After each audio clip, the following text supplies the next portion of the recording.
جی اب ہم question number long جو ہے وہ 3 پڑھیں گے، اور وہ بہت امپورٹنٹ کوشچن ہے اور بورڈ میں بھی آ جاتا ہے، اور ویسے بھی ہمارے ایمان کی جو ہے نا وہ بنیاد اور اساس ہے ختم نبوت۔ سوال نمبر 3، قرآن و حدیث کی روشنی میں ختم نبوت پر نوٹ لکھیے۔ جواب، ہیڈنگ ہے ختم نبوت صلی اللہ علیہ وسلم۔ جی، ختم نبوت کا مفہوم یہ ہے کہ حضرت آدم علیہ السلام سے نبوت کا جو سلسلہ شروع ہوا وہ حضرت محمد صلی اللہ علیہ وسلم پر آ کر مکمل ہو گیا۔ یعنی آدم علیہ السلام اللہ کے پہلے نبی اور رسول ہیں، اللہ نے ان کو نبوت عطا فرمائی، اور چلتے چلتے چلتے چلتے وہ حضرت محمد رسول اللہ صلی اللہ علیہ وسلم پر آ کر نبوت کا سلسلہ مکمل ہو گیا۔ آپ صلی اللہ علیہ وسلم کو اللہ نے آخری نبی بنا کر مبعوث فرمایا ہے، یعنی آخری نبی بنا کر بھیجا۔ آپ صلی اللہ علیہ وسلم پر دین کی تکمیل ہوئی، یعنی دین مکمل ہو گیا۔ اب کوئی نیا دین اگر ایجاد کرتا ہے تو وہ فتنہ ہے، وہ دین نہیں ہے۔ دین اسلام سے وہ صرف ان الدین عند اللہ الاسلام، اللہ نے قرآن میں فرمایا کہ دین صرف کون سا ہے؟ اسلام ہے۔ آپ صلی اللہ علیہ وسلم کی شریعت نے پہلی سب شریعتوں کو منسوخ کر دیا، منسوخ مین ختم کر دیا، یعنی پہلی شریعت کے جو احکامات ہیں، جیسے شریعت موسوی تھی، شریعت عیسوی ہے، ٹھیک ہے، یہود و نصارہ کی جو کتابیں تھیں وہ ساری منسوخ ہو چکی، آج وہ اپنی اصلی حالت میں نہیں ہے، نہ وہ شریعت اصلی حالت میں ہے۔ لہٰذا ان شرائع کے جو احکامات اگر کہیں موجود ہے تو اس پر عمل نہیں کیا جائے گا، بلکہ وہ آپ صلی اللہ علیہ وسلم کے تشریف لانے سے وہ سب منسوخ ہو گئے۔ اب آپ صلی اللہ علیہ وسلم کے بعد کوئی نیا نبی اور رسول نہیں آئے گا، کوئی نیا نبی اور رسول نہیں آئے گا، نہ نبی نیا آئے گا نہ رسول نیا آئے گا، آپ پر نبوت ختم ہوگی۔ ختم نبوت قرآن حکیم کی روشنی میں، قرآن حکیم میں کی متعدد آیات ایسی ہیں جن سے ختم نبوت کا مفہوم واضح ہوتا ہے۔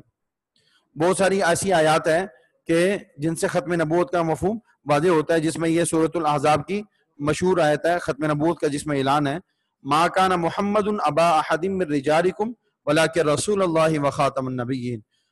محمد صلی اللہ علیہ وسلم تمہارے مردوں میں کسی کے والد نہیں مگر وہ اللہ کے رسول اور خاتم الانبیاء ہے۔ شور کوسچن میں آپ نے اس کو پڑھ لیا ہے اور ادھر یاد بھی کر لیا الحمدللہ۔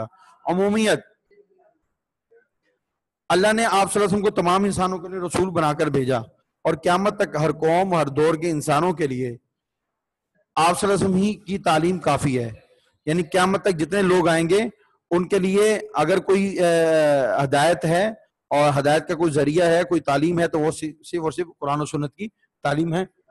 باقی ساری تعلیمات وہ اس کے لیے اس کے اوپر عمل کرنا جائز نہیں ہے، کیونکہ قرآن و سنت ایک جامع پروگرام ہے جو قیامت تک تمام انسانوں کے لیے مشعل راہ ہے، جیسے کہ اللہ نے قرآن مجید میں ایک موقع پر فرمایا، بلکہ یہ آگے آیت آ رہی ہے، اس کا میں ترجمہ پڑھا دیتا ہوں۔ قل یا ایھا الناس انی رسول اللہ الیکم جمیعا۔ اللہ نے کیا ارشاد فرمایا؟ اللہ نے فرمایا نبی صلی اللہ علیہ وسلم فرما دیجئے، آپ حکم کر دیجئے، اے لوگو، یہ جو لکھا ہوا ہے نا دنیا کے لوگو، تو یہ دنیا کی یہ بریکٹ میں کر لیجئے گا، یا مت لکھنا کوئی لازمی نہیں ہے۔ اے لوگو میں تم سب کی طرف اللہ کا رسول بن کر آیا ہوں، میں تم سب کی طرف اللہ کا رسول بن کر آیا ہوں۔ آگے دیکھیں ہیڈنگ تکمیل دین، اگلی ہیڈنگ ہے تکمیل دین۔ آپ صلی اللہ علیہ وسلم کی تشریف آوری سے ہدایت کا سلسلہ مکمل اور اختتام پذیر ہو گیا۔ بنی اسرائیل کے آخری نبی حضرت عیسیٰ علیہ السلام ہیں، اور اس کے بعد پھر انبیاء کا سلسلہ رکا رہا، اور تقریباً کوئی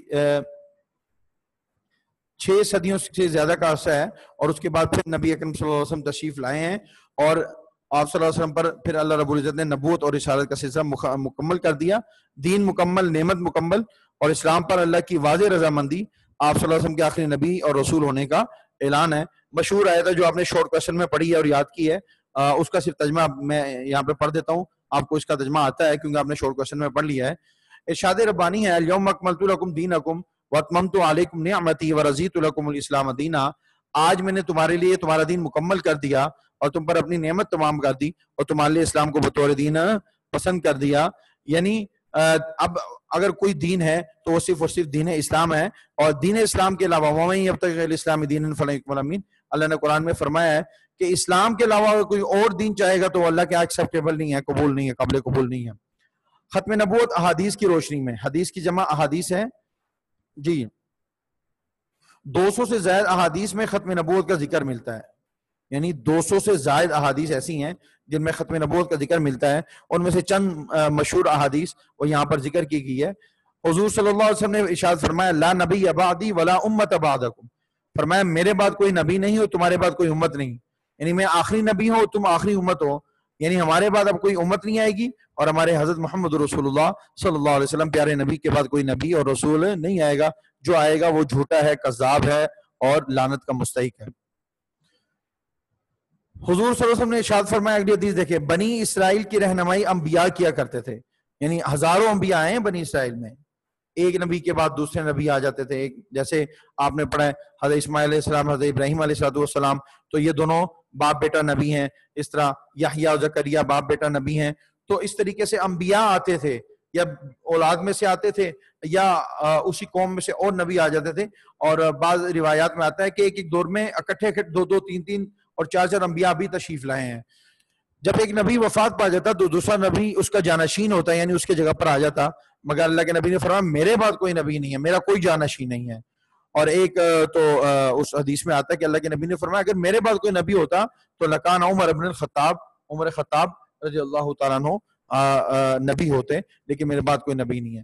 اور ایک موقع پر آپ سب نے فرمایا میرے اور مجھ سے پہلے اور گزرے ہوئے انبیاء کی مثال ایسی ہے. ایک مثال دے کر اللہ کے نبی صلی اللہ علیہ وسلم نے سمجھایا کہ جیسے ایک شخص نے عمارت بنائی اور خوب حسین و جمیل بنائی، یعنی بہت خوبصورت عمارت بنائی، بڑی حسین و جمیل ہے، مگر ایک اینٹ کی جگہ خالی چھوڑ دی.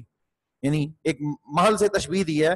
جیسے آپ سمجھ لو بچوں کہ نبوت جو ہے، نبوت کا جو سلسلہ ہے اس کو ایک عمارت اور ایک محل سے تشبیہ دے دی گئی ہے. اور جیسے کہ ایک عمارت اور محل تعمیر ہو گیا، بہت خوبصورت، ہر چیز اس کے اندر جو ضروریات زندگی کی تھی وہ لگ گئی، لیکن ایک چیز جو سی ہے نا، ایک اینٹ ایک جگہ پر وہ خالی رہ گئی. وہ اینٹ کی جگہ اگر لگا دی جائے تو وہ محل مکمل ہو جائے گا. اس طرح اللہ کے نبی نے فرمایا کہ وہ اینٹ میں محمد صلی اللہ علیہ وسلم ہوں.